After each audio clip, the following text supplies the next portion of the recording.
Quante cose sei questa sera tu, che sei lontano e non mi pensi più. Son malata ormai,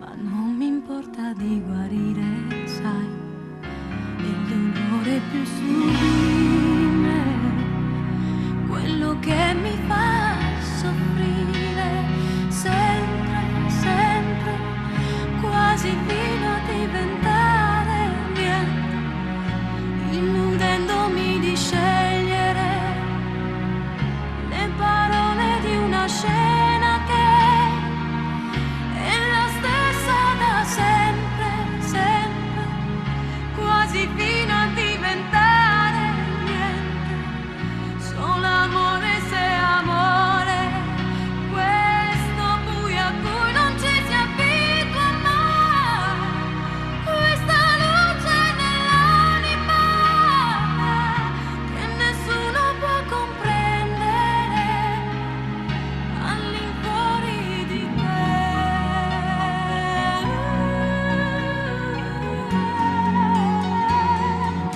all'infuori di te.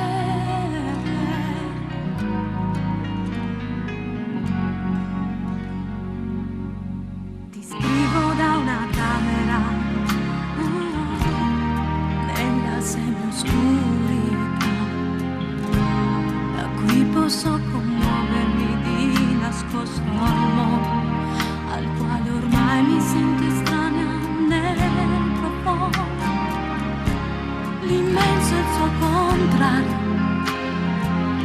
sono luoghi del mio cuore, e sei tu ora quel mare da cui mi lascio prendere.